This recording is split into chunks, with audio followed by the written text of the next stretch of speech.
하나님을 깊이 경험하는 사람이라는 제목으로 말씀을 나누기를 원합니다.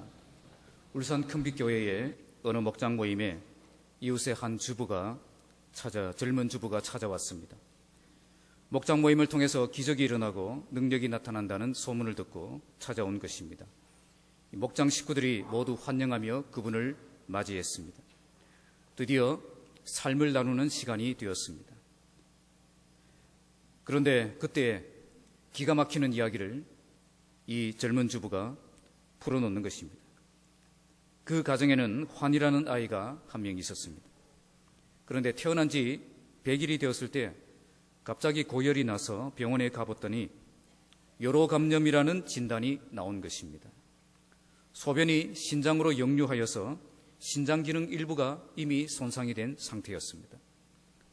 아이가 태어나서 행복했던 그 가정이 갑자기 어둠이 임하고 고통이 시작된 것입니다. 이런 상황이 계속되자 그 가정은 일이고 삶이고 모두 의미가 없게 느껴지고 그 아이를 살리기 위해서라면 무엇이든 하고 싶은 마음밖에 없었던 것입니다. 그때 그들에게 한가닥 희망을 가질 수 있게 한 것이 교회였습니다. 하나님께 기도하고 하나님을 의지하면 아들을 살릴 수 있을 것이라는 그 희망이었습니다. 이런 희망을 가지고 목장 모임에 참석한 것입니다. 아이의 상태는 점점 나빠져서 신장 한쪽은 이미 정지가 된 상태입니다. 오직 하나님의 기적이 필요해서 교회를 찾아온 이 사람들에게 여러분들은 뭐라고 말씀하시겠습니까? 하나님을 의지하면 분명히 기적이 일어납니다. 이렇게 말씀하고 격려하시겠습니까? 아니면 기적만 바라고 신앙생활 하는 것은 잘못된 것이며 현실의 축복보다 천국의 소망을 살아야 된다고 그 사람의 신앙을 교정해 주겠습니까? 오늘 본문을 묵상하시면서 우리가 회복해야 될 그 참된 교회의 모습이 무엇인가를 다시 한번 생각하고 정말 하나님을 깊이 경험하는 삶이 무엇인가를 새롭게 정립해 나가는 저와 여러분들이 되시기를 주님의 이름으로 축복하겠습니다. 1절에서 3절 말씀을 보시면 느부갓네살 왕의 간증이 나오고 있습니다. 우리 1절 함께 읽겠습니다. 느부갓네살 왕은 천하에 거주하는 조서를 내리노라. 원하노니 너희에게 큰 평강이 있을지어다. 이 본문은 느부갓네살 왕이 주어로 시작합니다. 그는 다니엘이 살았던 유다 왕국을 정복했고 다니엘을 비롯한 많은 인재들을 바벨론으로 포로로 잡아온 바벨론 저격의 황제였습니다. 그리고 2장에서는 자기가 꾼 꿈을 맞추고 해석까지 해주는 그 다니엘의 능력을 보고 하나님을 인정했던 왕이었습니다. 또 3장에서는 이 다니엘과 세 친구의 사드락, 메삭과 아벳느고가 이 풀무불의 위협 속에서도 자기의 신앙을 지키며 또 풀무불 속에서도 그들을 건져주시는 그 살아계신 하나님의 능력을 직접 눈으로 목격합니다. 그때도 역시 이같이 사람을 구원할 다른 신이 없다고 그는 인정했습니다. 2장과 3장에서 왕이 경험했던 이 사건은 임기 초기에 경험했던 사건이었습니다. 그런데 지금은 약 30년 정도가 지났습니다. 10대에 바벨론으로 이 포로로 끌려왔던 다니엘도 이제는 40대 중반이 되었습니다. 바벨론 제국도 이제는 안정이 되어서 더 이상 전쟁이 없는 그런 안정된 나라가 되었습니다. 성경학자들은 이렇게 세월이 흐르는 동안 그에게도 많은 변화가 있었을 것으로 생각합니다. 특히 다니엘과 이 세 친구의 그 사건들은 왕이 직접 눈으로 보고 경험했던 사건이었기 때문에 평생 지워지지 않는 그런 경험이 되었을 것입니다. 다니엘과 함께 나라를 다스리면서 다니엘의 그 신앙에 깊은 영향을 받았을 것으로 예상합니다. 그러나 그럼에도 불구하고 그는 하나님에 대한 그런 참된 신앙은 가지지 못했습니다. 그는 여호와 하나님을 유일하신 하나님으로 믿은 것이 아니라 자기가 섬기던 바벨론 신 마르둑이나 벨처럼 많은 신들 중에 하나라고 생각했습니다. 하나님을 인정하긴 했는데 그 하나님을 유일한 주관자로 인정하지는 못했다는 것입니다. 그러나 이제 그는 더 이상 하나님을 그렇게 생각할 수가 없게 되었습니다. 그것은 정말 제대로 하나님을 만났기 때문입니다. 하나님께서 이 세상의 진정한 주관자가 되심을 인정하지 않을 수가 없는 그런 분명한 사건을 그가 경험했기 때문입니다. 이런 경험을 통해서 그의 가치관과 그 신앙에 큰 변화가 오게 되는 것입니다. 이런 변화 때문에 그는 전국에 조서를 써서 보내고 있습니다. 당시 바벨론은 다양한 제국과 민족과 나라와 언어로 구성된 대제국이었기 때문에 천하에 거주하는 모든 백성들과 나라들과 각 언어를 말하는 자들에게 조서를 내린다라고 표현하고 있습니다. 하나님을 경험한 간증을 제국의 모든 사람에게 전하기 위해서 조서를 써서 보내고 있는 것입니다. 2절 말씀 함께 읽겠습니다. 지극히 높으신 하나님이 내게 행하신 이적과 놀라운 일을 내가 알게 하기를 즐겨하노라. 느부갓네살 왕은 이렇게 천하의 조서를 보내는 목적이 자기의 위대함을 알리기 위해서 보내는 것이 아니라 지극히 높으신 하나님이 자기에게 행하신 이적과 놀라운 일을 전하기 위해서 쓰고 있다고 밝힙니다. 하나님이 나에게 행하신 이적이 있고 내가 경험한 놀라운 일이 있기 때문에 지금 간증을 하고 있는 것입니다. 여기서 그는 하나님을 지극히 높으신 하나님이라고 고백하고 있습니다. 다니엘 4장에서 하나님을 지극히 높으신 분으로 표현한 것이 6번이나 나오고 있습니다. 원문의 뜻은 가장 높으신 분이라는 뜻입니다. 왕은 하나님의 이적과 놀라운 일을 경험하면서 하나님이 가장 높으신 분이라는 그 사실을 깊이 인정하게 된 것입니다. 그런데 여기서 내게 행하신 이라는 이 말의 원문의 뜻은 땀을 흘려 봉사하고 수고하는 것을 의미하는 말입니다. 하나님께서 내게 이적을 행하시려고 하나님께서 그렇게 땀을 흘리고 봉사해 주셨다는 겁니다. 이렇게 자격이 없는 나를 위해서 지극히 높으신 분이 이처럼 땀 흘려서 봉사해 주셨다는 것 때문에 이런 이적과 놀라운 일을 선포하지 않을 수 없는 그 감격에 사로잡히게 된 것입니다. 그래서 그는 기꺼이 이 놀라운 경험들을 기쁨으로 감정을 하겠다는 것입니다. 내가 알게 하기를 즐겨하노라. 누가 억지로 시켜서 하는 것이 아니라 내가 좋아서 하나님을 높이고 하나님을 전파하겠다는 것입니다. 내가 경험한 하나님을 모든 사람에게 알리는 것이 나에게 기쁨이 되고 나에게 행복이 된다는 것입니다. 이처럼 하나님을 경험한 사람은 절대 입을 다물고 있을 수가 없습니다. 하나님을 경험한 분명한 간증이 있는 사람은 주변 사람들에게 하나님이 나에게 행하신 그 이적과 놀라운 일을 알리고 싶은 그 마음이 충만해지게 되어 있는 것입니다. 하나님을 자랑하지 않을 수가 없고 하나님을 간증하지 않을 수가 없고 하나님을 증거하지 않을 수가 없는 것입니다. 제가 한박교회에 있을 때에 새로운 삶 성경 공부를 맡아서 강의를 했습니다. 본래 이 가정교회 성경 공부 과정에서 이 생명의 삶과 새로운 삶은 반드시 담임 목사가 하게 되어 있습니다. 그런데 당시 곽창대 목사님은 저에게 새로운 삶을 맡기셨습니다. 이유는 잘 몰랐지만 어쨌든 최선을 다해 제가 새로운 삶을 가르쳤습니다. 그런데 그 반에 이 담임 목사님에 대해서 반감을 가지신 분들이 2분이 참석을 하고 있었습니다. 김덕봉 목사님이 돌아가시고 SFC 간사 출신이셨던 곽창대 목사님이 새롭게 부임하셔서 이 가정교회로 전환하는 그 사역을 하고 있었습니다. 여기에 불만을 품고 늘 함께 다니면서 담임 목사님을 비난하던 그 사람들이 이 성경공부 모임에 참석을 하고 있었던 것입니다. 이 새로운 삶 성경공부가 이 중반쯤에 들어가면 한 주 동안 성령님을 경험하는 그 삶에 대한 숙제가 있습니다. 한 주 동안 어떤 일을 하든지 성령님께 질문하거나 알리고 시작하는 것입니다. 잠을 자기 전에 성령님 제가 잠을 자려고 합니다. 일어나면 성령님 제가 일어났습니다. 이런 식으로 성령님을 찾는 것입니다. 이렇게 삶의 모든 순간을 성령님을 찾으며 의지하며 기도하며 그렇게 한 주를 보내자는 겁니다. 이렇게 한 주간 지낸 후에 다음 주에 공부할 때에 어떤 경험을 했는지 서로 나눠보자는 것입니다. 이게 숙제였습니다.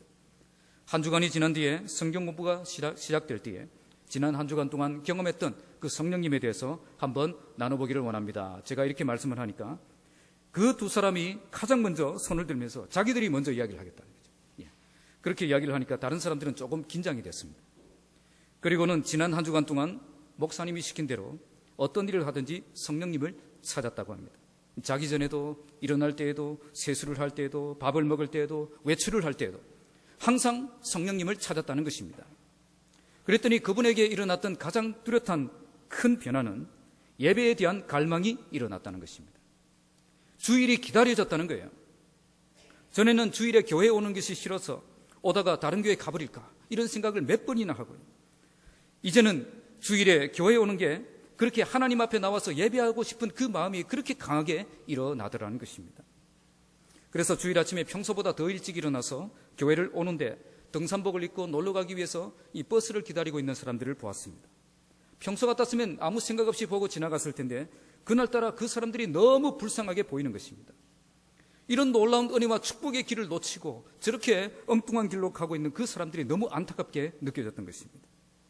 그리고 찬양대에 앉아서 연습을 하는데 그때부터 눈물이 펑펑 쏟아지기 시작하는 것입니다. 가사뿐 아니라 그 곡조까지도 완전히 자기의 마음을 사로잡았다는 것입니다. 설교 시간도 마찬가지입니다. 전에는 설교 비평을 하고 마치면 비난을 일삼았는데 그날따라 모든 설교가 자기에게 주시는 생명의 양식이 되었다는 것입니다. 하루 온종일토록 주일 모든 시간들이 눈물과 감격 그리고 은혜의 시간이 되었다는 것입니다. 이렇게 간증을 하는데 함께 단짝이셨던 그분도 고개를 끄덕이면서 동의를 하시는 겁니다. 자기도 똑같이 그렇게 경험을 했다는 것입니다. 그러면서 그분들이 성경 공부 전에 한번 만났다고 합니다. 나는 이런 경험했는데 너는 어땠느냐 하는 거죠. 그렇게 해서 두 분이서 만났는데 서로가 같은 경험을 했고 이런 같은 은혜를 경험한 것을 보고 함께 또 눈물을 흘리며 그 간증을 나눴다고 합니다. 그러면서 그분들이 성경 공부하는 모든 수강생들을 향해서 이렇게 말씀하셨습니다. 우리는 담임 목사님이 문제가 있는 줄 알았습니다. 그런데 그게 아니라 우리에게 문제가 있었던 것입니다. 이 말을 하시고 싶어서 성경 공부 시간이 오기를 기다렸다는 겁니다. 그리고 시작하자마자 자기들이 먼저 손을 들고 그 말을 했다는 것입니다. 왜 이분들이 성경 공부 시간만 기다렸다가 시작하자마자 손을 들고 간증을 했겠습니까? 정말 하나님을 경험하고 보니 자기가 받았던 그 은혜를 나누고 싶은 그 마음이 충만했기 때문입니다. 부끄러운 과거가 있었지만 회복시켜 주신 그 은혜가 너무나도 컸기 때문에 즐거운 마음으로 간증을 하고 있었던 것입니다. 우리가 참된 증인이 되려면 참된 영적 경험자가 되어야 됩니다. 우리가 정말 하나님을 경험한 사람이 되면 그때는 전도하지 말라고 해도 전도하고 있는 자신의 모습을 발견하게 됩니다. 내가 경험한 하나님을 전하지 않고는 견딜 수 없는 그 마음이 충만해지게 될 것이기 때문입니다. 우리 모두에게 이런 간증들이 풍성하기를 바랍니다. 도저히 입을 열지 않을 수 없는 생생한 영적 경험을 풍성하게 누리는 삶을 살아가시길 바랍니다. 그리하여 여러분의 살아있는 생생한 간증을 통해서 많은 영혼들이 살아계신 하나님을 만나고 주님 품으로 돌아오는 그런 풍성한 역사가 일어나기를 주님의 이름으로 축복합니다. 3절 말씀 함께 읽겠습니다. 참으로 크도다 그의 이적이여 참으로 능하도다 그의 놀라운 일이여 그의 나라는 영원한 나라요 그의 통치는 대대에 이르리로다. 여기서 그는 참으로라는 말을 2번 반복하고 있습니다. 참으로 크도다 참으로 능하도다. 그가 행하신 이적은 정말 큰 이적이며 그가 행하신 일은 정말 능력의 일이라는 것입니다. 그가 왜 이런 고백을 하고 있습니까? 그는 정말 큰 이적을 경험했고 놀라운 일을 경험했기 때문입니다. 그는 바벨론 제국의 대제국의 황제였습니다. 그랬던 그가 뒤에 우리가 읽어보면 갑자기 초자연적인 능력에 의해서 짐승처럼 변하고 왕의 자리에서 쫓겨나고요 7년이라는 세월 동안 들에서 짐승처럼 살았습니다. 이것도 정말 믿기 어려운 일인데 이렇게 왕의 자리에서 쫓겨났던 그 사람이 다시 왕의 자리로 복귀해서 회복됐다는 것은 이런 일들은 도무지 일어날 수 없는 기적과 같은 일인 것입니다. 한번 왕의 자리에서 쫓겨났던 사람이 오랜 세월이 지난 후에 다시 그 왕의 자리를 회복한다는 것은 불가능한 일입니다. 그런데 그에게는 정말 이런 일이 일어났다는 것입니다.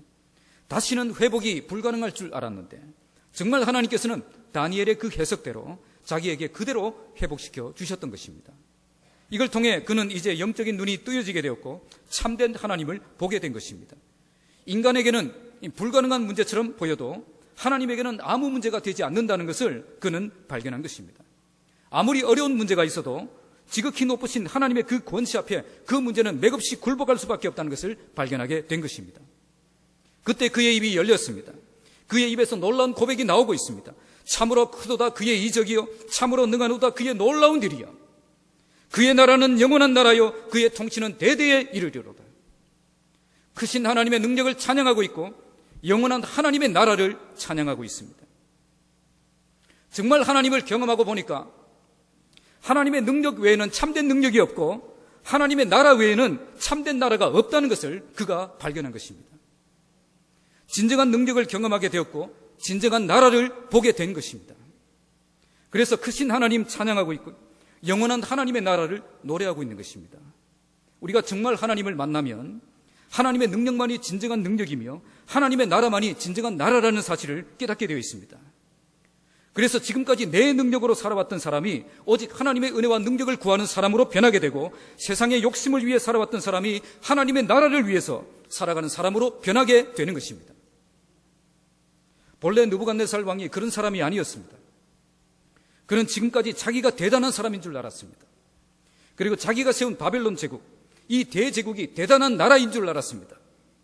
그러나 하나님을 만나고 보니까 지금까지 위대했던 자기는 아무것도 아니었고, 자기가 세웠던 그 나라는 아무것도 아니었다는 거예요.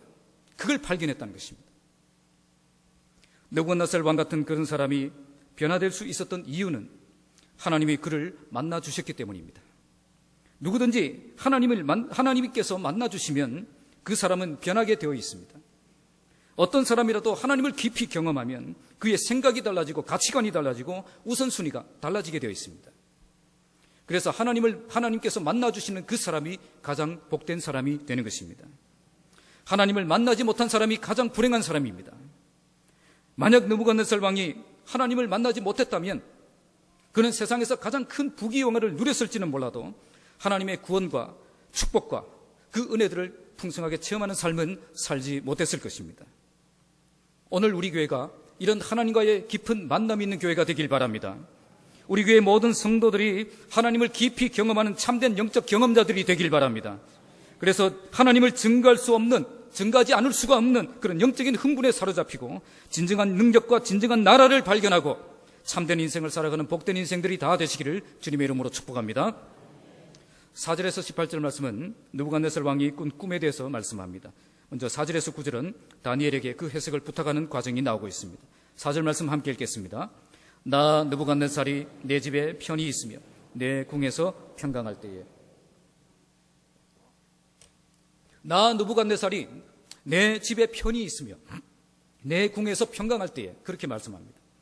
왕의 총치 초반과 중반에는 이 정복 전쟁을 치르느라 이 정신없이 바쁜 시절을 지냈지만, 이 통치 말년에는 이 모든 정복 전쟁이 끝나고 이 권세와 영광이 극에 달했던 그 태평성대의 시절이 왔다는 것입니다. 지금 느부갓네살 왕에게는 아쉬운 것이 하나도 없습니다. 나라도 부강했고 권력도 막강했고요, 골치 아픈 문제도 없었습니다. 제국 전체를 자기 마음대로 움직일 수 있는 그런 막강한 권세를 가지고 있었고요, 화려한 궁궐에서 아무런 부족함 없이 안정되고 평안한 시대를 누리고 있었습니다. 사실 이런 때는 하나님을 만날 수가 없습니다. 인간은 낮아지기 전에는 절대 높이 계신 하나님을 바라보지 않습니다. 자기가 최고라고 생각하는 사람, 절대 하나님 인정하는 자리로 나가지 않습니다. 그래서 하나님께서는 인간을 만나주시기 전에 먼저 인간을 쳐서 꺾어주시는 것입니다. 이렇게 낮춰진 상태에 있을 때에 비로소 인간은 하나님을 바라봅니다. 하나님을 찾게 되는 것입니다. 더 이상 내려갈 곳이 없는 곳까지 내려갔을 때에 비로소 위를 쳐다보게 되는 것입니다. 그래서 가장 높으신 하나님을 만날 수 있는 자리는 가장 낮은 곳으로 내려가는 자리가 되는 것입니다. 가장 낮은 곳에서 가장 높은 하나님을 만날 수가 있는 것입니다. 5절 말씀 함께 읽겠습니다. 한 꿈을 꾸고 그로 말미암아 두려워하였으니 곧 내 침상에서 생각하는 것과 머릿속으로 받은 환상으로 말미암아 번민하였었노라. 그가 한 꿈을 꾸었습니다. 왜 꿈을 꾸었습니까? 하나님이 꿈을 꾸게 하셨기 때문입니다. 그러면 하나님께서 왜 꿈을 꾸게 하셨습니까? 그를 낮추시기 위함입니다. 그를 낮추셔서 하나님을 인정하는 사람으로, 하나님을 찾는 사람으로 변화시켜 주시기 위해서 낮추신 것입니다. 이렇게 하나님이 개입하셔서 만나주시는 그 사람이 복된 사람입니다. 이렇게 하나님이 개입하시니까 그의 마음에 두려움이 생겼습니다. 지금까지 그 어떤 것도 두려워하지 않았던 그가 이제는 두려움과 번민에 사로잡히게 되었습니다. 번민했다는 말은 어쩔 줄을 몰라서 안절부절하는 그런 상태를 의미합니다. 하나님이 찾아오시니까 그의 삶에 평안이 깨지고 평강이 깨진 것입니다. 갑자기 두려움이 생기고 고민이 생기고 갈등이 생겼습니다. 이걸 통해 왕이 무엇을 느꼈습니까? 내가 그렇게 대단한 존재가 아니었다는 겁니다. 당시 온 세계를 지배했던 대제국의 황제였고 신상까지 만들어서 자신을 신처럼 숭배를 받았지만 하나님 앞에서는 이런 꿈 때문에 두려움에 사로잡히고 번민하여 어쩔 줄 몰라 하는 연약한 피조물에 불과하다는 그 사실을 발견하게 된 것입니다. 6절과 7절 함께 읽겠습니다. 이러므로 내가 명령을 내려 바벨론의 모든 지혜자들을 내 앞에 불러다가 그 꿈의 해석을 내게 알게 하라 하였더라. 그때에 박수와 술객과 갈대아 술사와 점쟁이가 들어왔으므로 내가 그 꿈을 그들에게 말하였으나 그들이 그 해석을 내게 알려주지 못하였습니다. 그래서 그는 그 꿈의 진정한 의미를 알기 위해서 바벨론의 모든 박사들을 불러서 그 꿈의 의미를 해석하라고 명령을 내렸습니다. 하지만 바벨론의 그 어떤 박수와 술객과 술사와 점쟁이도 그 꿈의 참된 의미를 밝혀주지 못했습니다. 하나님이 주신 꿈은 세상의 방법과 실력으로 풀어낼 수 있는 그런 문제가 아닌 것입니다. 8절 말씀 함께 읽겠습니다. 그 후에 다니엘이 내 앞에 들어왔으니 그는 내 신의 이름을 따라 벨드사살이라 이름한 자여 그의 안에는 거룩한 신들의 영이 있는 자라. 내가 그에게 꿈을 말하여 이르되. 그 후에 누가 들어왔습니까? 다니엘이 들어왔습니다. 왕은 처음부터 다니엘 부르지 않았습니다. 다니엘의 실력을 몰라서 그랬습니까? 그렇지 않습니다. 다니엘 실력 분명히 알고 있습니다. 그런데 왕은 처음부터 다니엘을 부르지 않았습니다. 여기에 대해서 많은 해석들이 있지만 스튜어트 올리오트라는 그런 주석학자는 이렇게 해석합니다. 왕은 처음부터 이 꿈이 자기에게 주신 꿈이라는 것을 알았고 불길한 꿈이라는 것을 직감했다는 거죠. 그래서 다니엘이 들어오면 정확한 해석을 할 것이기 때문에 자기는 정확한 해석을 듣고 싶지 않았던 것입니다. 만약 다니엘을 부르면 자기가 듣고 싶지 않은 그 메시지를 들어야 하기 때문에 다니엘을 부르지 않았던 것입니다. 혹시나 자기에게 긍정적인 그런 해석이 나오지 않을까 싶어서 바벨론의 박사들을 먼저 불렀던 것입니다. 그러나 그들에게서 아무도 이렇게 만족할 만한 그런 해석이 나오지 않았기 때문에 할 수 없이 누구를 불렀죠? 다니엘을 부르게 된 것입니다. 왕이 다니엘을 결국 부른 이유가 뭐라고 말씀하고 있습니까? 그의 안에는 거룩한 신들의 영이 있는 자라. 다니엘에게는 다른 사람들에게 없는 하나님의 능력이 있었다는 겁니다. 다니엘 개인의 능력이 뛰어났기 때문에 부른 것이 아니라 다니엘과 함께 하시는 그 하나님의 능력을 보았기 때문에 다니엘을 부른 것입니다. 9절 말씀 함께 읽겠습니다. 박수장 벨드사살아 내 안에는 거룩한 신들의 영이 있은즉 내가 아노니 내 꿈에 본 환상의 해석을 내게 말하라. 왕은 다니엘이 이 꿈을 해몽할 수 있다고 굳게 믿고 있습니다. 왜 이렇게 확신하고 있습니까? 내 안에는 거룩한 신들의 영이 있은즉. 그래서 어떤 은밀한 것이라도 내게는 어려울 것이 없는 줄을 안다라고 말합니다. 아무리 골치 아픈 문제라도 내게는 아무 문제가 되지 않는다는 뜻입니다. 왕은 다니엘이라면 분명히 그 꿈의 뜻을 알려줄 수 있다고 처음부터 확신하고 있었습니다. 그런데 처음부터 부르지 않았습니다. 왜 그랬습니까? 왕에게는 자기가 듣고 싶었던 메시지가 있었기 때문입니다. 그러니까 왕은 정확한 해석을 원했던 것이 아니라 자기가 듣고 싶은 해석을 원했던 것입니다. 이처럼 자기가 듣고 싶은 말만 듣기를 원하는 사람, 자기가 듣고 싶은 말씀만 찾는 사람은 절대 하나님을 깊이 경험할 수가 없습니다. 정말 들어야 할 그 말씀을 듣지 못하는 사람은 영적으로 성장할 수가 없습니다. 성령께서 말씀으로 내 마음을 찌르는 것을 원하지 않는 사람은 말씀의 강력한 역사를 경험할 수가 없습니다. 여기서 우리는 하나님을 경험하지 못하는 사람의 특징을 보게 됩니다. 첫째는 모든 것이 부족하여, 모든 것이 풍족해서 부족함이 없고 이 형통하여 이 교만함이 절정에 달해 있는 그 사람, 자기가 최고라고 생각하는 그 사람, 하나님을 깊이 경험할 수가 없습니다. 둘째로 자기가 듣고 싶은 그 말씀만 찾는 그 사람도 하나님을 제대로 경험할 수가 없습니다. 그래서 하나님께서는 그 사람을 만나 주시기 전에 먼저 그를 낮추십니다. 느부갓네살 왕에게 꿈을 주시고 자기가 대단한 사람이 아니라는 것을 깨닫게 해주십니다. 그리고 내가 들어야 할 그 말씀 앞에 서게 하십니다. 내가 듣고 싶었던 말씀이 아니라 내가 들어야 할 그 말씀 앞에 서게 만드신 것입니다. 며칠 전에 친척 중에 암에 걸려서 몇 년 동안 고생하시는 분이 연락이 왔습니다. 성경을 읽고 싶은데 좀 보내달라는 것입니다. 지금까지 전혀 하나님을 찾지 않았던 분입니다. 그래서 기쁜 마음으로 우리는 기꺼이 성경을 준비해서 택배로 보내드렸습니다. 그것도 쉽게 읽을 수 있도록 어린이 성경까지 함께 동봉해서 2권을 보내드렸습니다. 이 성경을 읽으면 읽기 어려우실까 봐 어린이 성경까지 동봉해서 보내드렸습니다. 그리고 병원에 찾아갔습니다. 성경을 읽을 때에 구약은 시편을 읽으시고 신약은 누가복음을 읽으시라고 그렇게 고민했습니다. 누가복음은 유대인이 아니라 이방인을 위해서 쓴 책입니다. 저자가 이방인이었고 또 대상이 이방인입니다. 그래서 우리에게 가장 적합한, 우리에게 주시는 메시지가 가장 적합한 메시지죠. 복음서마다 특징이 있는데 누가복음은 인자이신 예수님을 보여주고요, 인간의 고통을 직접 경험하시고 인간의 질병을 고쳐주시는 그 내용들이 많이 나옵니다. 시편은 인간이 이해할 수 없는 고통을 당할 때 하나님께 하소연하며 부르짖는 내용들이 많이 나옵니다. 그러는 가운데 하나님을 만나고 하나님의 은혜를 체험하는 그런 고백들이 나오기 때문에 힘든 투병 생활을 하시는 분에게 힘이 될 수가 있는 것입니다. 그래서 누가복음과 시편의 말씀을 많이 읽으시라고 고민했습니다. 오늘도 교만한 인간은 절대 하나님을 찾지 않고 하나님의 바른 말씀을 들으려고 하지 않습니다. 그래서 그러나 하나님께서 낮추셔서 이 막다른 골목에 다다르게 되면, 내려갈 때까지 내려가게 되면 결국 들어야 될 그 말씀 앞에 무릎을 꿇게 되는 것입니다. 이렇게 그 말씀 앞에 무릎을 꿇으면 하나님을 깊이 경험할 수 있는 그 길이 열려지게 되는 것입니다. 왕은 이제야 다니엘을 불렀습니다. 이제야 다니엘을 부른 이유는 이제는 하나님의 말씀을 듣겠다는 것입니다. 이제는 내 방법 내려놓고 하나님의 방법을 찾겠다는 것입니다. 이렇게 교만한 모든 생각 내려놓고 가난해진 마음을 회복할 때에 하나님을 깊이 경험할 수 있는 그 길이 열려지게 되는 것입니다. 우리 주변에는 아직도 교만한 생각으로 하나님을 찾지 않는 분들이 많이 있습니다. 아직도 내가 뭔가 할 수 있다고 생각하고 아직도 나에게 뭔가 방법이 있다고 생각하는 그 사람은 하나님을 찾지 않습니다.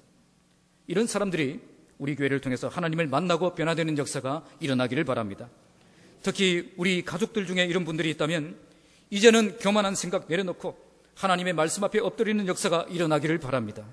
그래서 우리 모두 하나님을 깊이 경험하고 삶에서 놀라운 변화가 일어나서 느부갓네살 왕처럼 하나님을 찬양하고 하나님을 선포하는 역사가 일어나기를 주님의 이름으로 축복합니다. 10절에서 18절 말씀은 다니엘에게 꿈을 설명하는 내용이 나옵니다. 10절, 11절 함께 읽겠습니다. 내가 침상에서 나의 머릿속으로 받은 환상이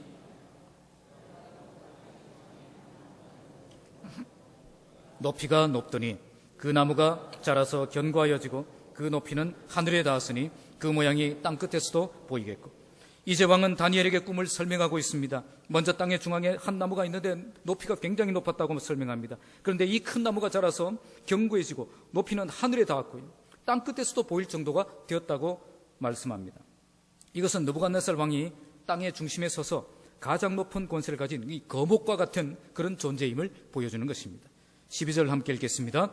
그 잎사귀는 아름답고 그 열매는 많아서 만민의 먹을 것이 될 만하고 들짐승이 그 그늘에 앉아 있으며 공중에 나는 새는 그 가지에 깃들이고 육체를 가진 모든 것이 거기에서 먹을 것을 얻더라. 그런데 그 잎사귀는 아름답고 열매가 많아서 만민의 먹을 것이 될 만했다고 설명합니다. 또한 들짐승이 그 그늘에 있고 공중에 나는 새는 그 가지에 깃들이고 육체를 가진 모든 것이 거기서 먹을 것을 얻게 되었다고 말합니다. 이것은 온 세상에 미치는 그 왕의 영향력이 대단했다는 것을 보여줍니다. 하나님께서 왜 꿈속에서 이런 나무를 보여주셨겠습니까? 당시 바벨론에서는 이 왕을 나무로 표현하는 묵시문학이 많았습니다. 그래서 느부갓네살 왕은 이 꿈을 꾸면서 틀림없이 이 나무는 자기를 상징하는 것이라고 믿게 되었습니다. 자기가 얼마나 높은 존재이고 자기가 얼마나 영향력 있는 존재인가를 뿌듯하게 생각하며 이 꿈을 즐기고 있었는지도 모르겠습니다. 13절 함께 읽겠습니다. 내가 침상에서 머릿속으로 받은 환상 가운데에 또 본즉 한 순찰자, 한 거룩한 자가 하늘에서 내려왔는데, 여기까지는 꿈이 아름답고 좋았습니다. 분위기 너무 좋았습니다. 그런데 갑자기 한 순찰자가 등장하면서 이 분위기가 깨어지고 있습니다. 왕은 하나님이 보내신 거룩한 자를 순찰자로 표현했습니다. 여기 왕이 사용했던 이 순찰자라는 이 표현은 이 바벨론에서 이 바벨론을 수호하는 그 수호신을 가리키는 표현이었습니다. 그는 거룩한 순찰자가 하늘에서 내려오는 것을 볼 때까지만 해도 만족스럽게 보고 있었을 것입니다. 자기는 굉장히 높은 나무가 되어 있고 천하만국이 자기의 영향권 안에 있고 자기 때문에 풍요로운 삶을 사는 모습을 보고 기분이 좋았는데 바벨론의 수호신인 순찰자까지 내려와서 자기에게 다가오는 것을 보니까 더 기분이 좋았던 것입니다. 이제 기대가 되는 그 말씀을 기다리고 있습니다. 그런데 거기서 어떤 말씀이 나오고 있습니까? 14절 함께 읽겠습니다. 그가 소리질러 이처럼 이르기를 그 나무를 베고 그 가지를 자르고 그 잎사귀를 떨고 그 열매를 해치고 짐승들을 그 아래에서 떠나게 하고 새들을 그 가지에서 쫓아내라. 그런데 그 순찰자가 갑자기 고함을 지르는 것입니다. 그 나무를 베고 그 가지를 자르고 그 잎사귀를 떨고 그 열매를 해치고 그 짐승들을 아래에서 떠나게 하고 새들을 그에게 가지에서 쫓아내라. 자, 이게 무슨 말입니까? 지금까지 왕이 힘들게 세운 그 모든 것을 한꺼번에 허물어지는 때가 온다는 것입니다. 15절 함께 읽겠습니다. 그러나 그 뿌리에 거루터기를 땅에 남겨두고 새와 놋줄로 동이고 그것을 들풀 가운데 두어라. 그것이 하늘 이슬에 젖고 땅의 풀 가운데서 짐승과 더불어 제 몫을 얻으리라. 그러나 그 뿌리에 거루터기는 남겨두라. 거루터기만 남은 나무는 철과 놋줄에 묶여서 이 풀밭 가운데 버림을 받게 될 것입니다. 결국 하늘의 이슬에 젖고 땅의 풀과 들짐승들과 어울려서 지내게 될 것입니다. 이것은 왕이 왕궁에서 쫓겨나서 야인처럼 살게 될 것을 상징하는 것입니다. 그런데 이게 끝이 아니었습니다. 16절 함께 읽겠습니다. 또 그 마음은 변하여 사람의 마음 같지 않고 그의 마음이 사람 마음 같지 않고 짐승의 마음을 받아서 7대를 지날 것이다.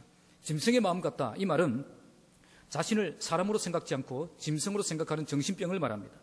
그래서 인간처럼 행동하는 것이 아니라 늑대처럼 아니면 짐승처럼 그렇게 행동하는 그 병을 말합니다. 자기가 그렇게 될 것이라고 말씀하고 있습니다. 17절 함께 읽겠습니다. 이는 순찰자들의 명령대로요 거룩한 자들의 말대로이니 지극히 높으신 이가 사람의 나라를 다스리시며 자기의 뜻대로 그것을 누구에게든지 주시며 또 지극히 천한 자를 그 위에 세우시는 줄을 사람들이 알게 하려 함이라 하였느니라. 그 나무가 모든 것을 빼앗기고 거루터기만 남은 채 비참한 세월을 보내게 하시는 목적이 여기서 나오고 있습니다. 그것은 사람들로 하여금 지극히 높으신 이가 하나님 사람의 나라를 다스리시며 자기의 뜻대로 그것을 누구에게든지 주시며 또 지극히 천한 자를 그 위에 세우시는 줄을 알게 하려 함이라는 것입니다. 여기 꿈에 대한 해석은 다음 주에 다니엘의 해석을 통해서 제가 상세하게 설명을 하겠습니다.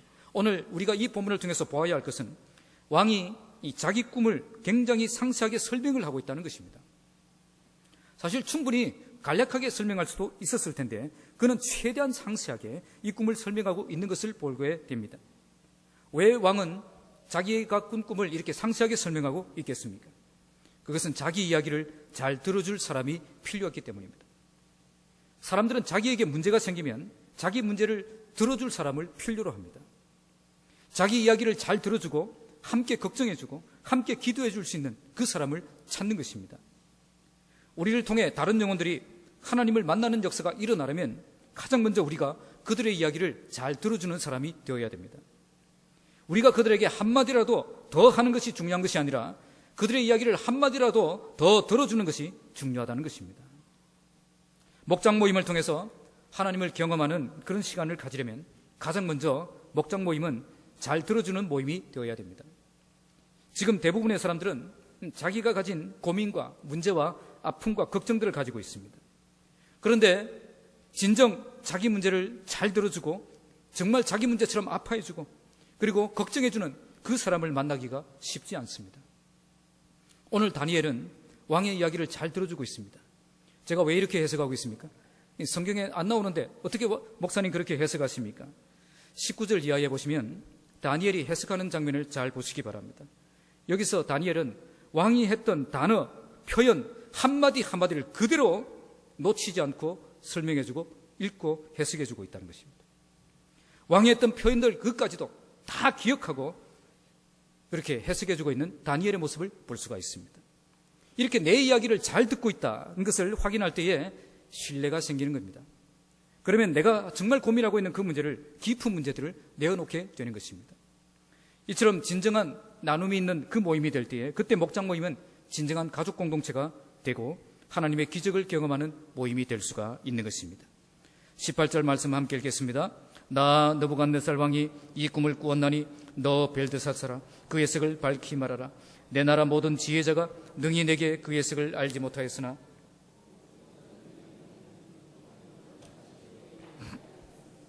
왕은 여기서 내 나라 모든 지혜자가 능히 그 해석을 알게 하지 못하였다 그렇게 말씀합니다. 왕은 먼저 다른 사람들을 찾아보았다가 다른 방법을 찾아보았다가 거기서 참된 해결책을 찾지 못했다는 것입니다. 그래서 다니엘을 찾은 거죠. 다니엘은 충분히 답을 줄 수 있다고 믿었던 것입니다. 오직 너는 능히 하리니. 왕은 다니엘을 정말 전적으로 신뢰하고 있는 것을 볼 수가 있습니다. 바벨론 최고의 숙학들과 박사들이 달려들어도 해결할 수 없었지만 너는 능히 해결할 수 있다는 것입니다. 왜 이렇게 생각하고 있습니까? 이는 거룩한 신들의 영이 내 안에 있습니다.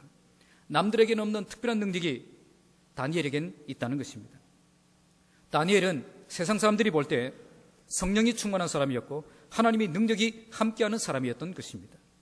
그래서 그들은 다니엘이라면 이런 문제는 충분히 해결할 수 있다라고 믿었던 것입니다. 세상 그 어디에도 가능성을 찾을 수 없는데 다니엘을 찾아오면 가능성 찾을 수 있다고 생각했다는 겁니다. 이게 다니엘을 향한 세상 사람들의 평가였습니다. 오늘 우리를 향한 세상의 평가는 어떻습니까? 저 사람에게는 거룩한 하나님의 영이 함께하고 있어요. 저 사람은 보통 사람이 아니야. 이런 평가를 받고 있습니까? 아니면 저 사람은 교회는 다니는데 완전 나이롱뽕이야.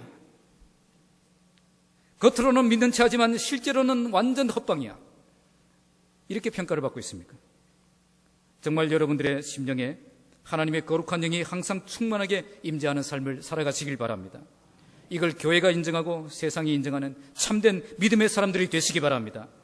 내 안에 거짓의 영, 엄란의 영, 더러운 영들이 떠나가고 참된 하나님의 영, 거룩한 영, 진리의 영이 충만한 그런 삶을 살아가시길 바랍니다. 왜 우리가 이런 삶을 살아야 됩니까? 세상에는 그들의 힘으로 풀 수 없는 수많은 문제들이 있습니다. 이런 문제들을 가지고 있는 사람들이 결국 누구를 찾아옵니까? 교회를 찾아온다는 겁니다. 그들의 생각에 교회는 마지막 희망이고 마지막 소망입니다. 교회라면 혹시라도 내 문제 해결할 수 있지 않을까 기대하며 온다는 것입니다. 그런데 지금의 교회는 이런 문제들을 해결할 수 있는 능력을 잃어버린 지가 오래되었습니다. 교회는 더 이상 사람들이 존경하며 두려워하는 존재가 아닙니다. 도리어 교회 가봐야 소용없었다는 그 말을 듣고 있습니다. 교회에 가봤지만 하나님의 능력 경험하지 못했다는 것입니다. 그런데 교회 스스로도 이런 능력이 없는 것을 당연하게 생각하고 있습니다. 도리어 교회는 이런 문제 해결해 주는 것이 아니라고 이야기합니다. 너무 오랫동안 하나님의 능력을 경험하지 못하다 보니까 교회는 더 이상 하나님의 능력이 나타날 수 없는 것이라고 교회도 믿고 있다는 것입니다. 도리어 이런 기적을 바라면 그것은 잘못된 신앙이라고 지적합니다. 이런 기적 바라고 교회를 찾아오는 그 사람은 잘못된 신앙이라고 비판합니다. 이젠 교회도 교회 다녀봐야 아무 소용없다는 그 말을 교회가 하고 있는 것입니다. 하나님의 능력을 경험하지 못하면 교회가 이 꼴이 됩니다. 하나님이 보실 때 얼마나 한심하게 느껴지겠습니까? 성경 어디를 보아도 하나님의 사람들이 하나님의 능력 없이 사역했던 시대는 없었습니다. 새로운 부흥의 시대가 시작될 때마다 하나님의 능력은 더욱 강력하게 나타났고 사역자들은 하나님의 영으로 충만함을 입어서 하나님이 살아계셔서 지금도 역사하시는 분임을 생생하게 증명하며 나아갔습니다. 오늘 우리 교회가 이런 영광스러운 그런 교회의 모습을 회복하기를 바랍니다. 진해 땅에 믿지 않는 자들이 자기 힘으로 도저히 풀 수 없는 문제를 만났을 때 가장 먼저 생각나는 교회가 우리 진해 북부교회가 되길 바랍니다. 여기만 오면 살아계신 하나님 깊이 경험할 수 있다고 믿고 달려오는 그런 교회가 되길 바랍니다. 우리가 대단하기 때문에 이렇게 달려오는 것 절대 아닙니다. 우리 안에 하나님이 역사하시면 그것이 뚜렷하게 보이면 그때 사람들이 찾아오는 것입니다. 그래서 우리가 보이는 것이 아니라 하나님이 보이는 그런 공동체가 되어야 되는 것입니다. 하나님의 능력을 경험하는 모임이 되면 문제 속에 있던 영혼들이 찾아오는 교회가 되는 것입니다. 오늘 우리가 이 세상에 오직 하나님만이 참된 하나님이심을 증명할 수 있는 방법은 하나님의 영으로 충만함을 입어 세상이 알지 못하는 신령한 능력에 사로잡힌 사람이 되는 것입니다. 오직 성령이 너희에게 임하시면 너희가 권능을 받고 성령의 충만을 받아 권능으로 무장할 때 예루살렘과 온 유대와 사마리아와 땅끝까지 주님의 증인의 삶을 살 수가 있는 것입니다. 우리 모두 하나님의 영으로 충만하여 세상이 하나님을 만나기 위해 찾아오는 교회가 되고 우리는 세상을 향해 하나님이 지금도 살아계시고 역사하고 계시는 분이십니다. 깊이 경험할 수 있도록 이끌어주는 그런 축복의 통로로 쓰임받는 교회가 되기를 주님의 이름으로 축복합니다. 말씀을 맺겠습니다. 제가 설교를 시작할 때에 아들이 요로감염에 걸려서 기적을 바라고 교회를 찾아온 젊은 부부에 대해서 이야기를 드렸습니다. 그 뒤에 어떻게 되었을까요? 그때 목장 식구들은 정말 그 이야기를 자기 문제처럼 그 이야기를 잘 들어주었습니다. 그리고 정말 자기 문제인 것처럼 절박한 마음으로 함께 기도해 주었습니다. 목장은 이런 곳이 되어야 됩니다. 이 정도로 끝날 줄 알았는데 그때 목자였던 김창룡 목사는 40일 특별 새벽기도에 들어갔습니다. 직장 생활을 하는 남자가 40일 동안, 그것도 남의 자식을 위해 새벽마다 교회에 나와서 엎드려 기도를 하기 시작한 것입니다. 목자의 진심이 담긴 뜨거운 사랑의 기도에 도전을 받아서 이 젊은 부부도 그러면 우리도 기도하겠습니다. 그렇게 자기도 기도하기 시작했습니다. 오랜 기도에 하나님께서 응답해 주셔서 이 환희의 건강은 정말 많이 좋아졌고 이제는 밖에서 뛰어나가 놀 수 있는 그런 건강한 아이로 회복될 수가 있었습니다. 그 목장은 이런 역사가 일어나기 전까지 절대 중단하지 않고 절대 포기하지 않았습니다. 끊임없이 서로를 격려하며 함께 이 문제를 이겨나가기 위해서 최선을 다했습니다. 이렇게 해서 걱정과 한숨 속에 살아가던 한 가정이 웃음과 감사가 넘치는 가정으로 회복되게 된 것입니다. 이렇게 하나님을 분명하게 경험한 뒤에 그 가정은 생명의 삶, 새로운 삶, 단계별 성경 공부를 착실하게 참여하기 시작했고요. 목장에서는 찬양부장을 맡아서 섬기게 되었고요. 주일학교에서는 보조교사로 이렇게 헌신하게 되었습니다. 진정한 능력을 경험한 뒤에 진정한 나라를 위해서 사는 삶이 시작된 것입니다. 바로 이것이 하나님이 기뻐하시는 건강한 교회의 모습입니다. 교회는 이런 역사가 끊임없이 일어나야 되고요. 목장은 이런 간증이 끊임없이 넘쳐나는 곳이 되어야 할 것입니다. 이렇게 하나님을 깊이 경험하게 되면 느부갓네살 왕처럼 자기가 경험한 그 하나님을 증거하지 않을 수 없는 그런 열정에 사로잡히게 되는 것입니다. 성경은 단 한 군데에서도 하나님의 기적은 지금은 중단되었다라고 말씀하지 않습니다. 도리어 살아계신 하나님, 역사하시는 하나님, 전능하신 하나님을 끊임없이 이야기하고 있습니다. 오늘 우리 교회가 하나님의 능력을 깊이 경험하는 교회가 되시길 바랍니다. 그래서 하나님을 경험한 간증들이 넘쳐나는 교회가 되길 바랍니다. 그러기 위해 오늘 우리의 삶이 거룩한 하나님의 영에 사로잡혀 권능이 충만한 삶이 되어야 할 것입니다.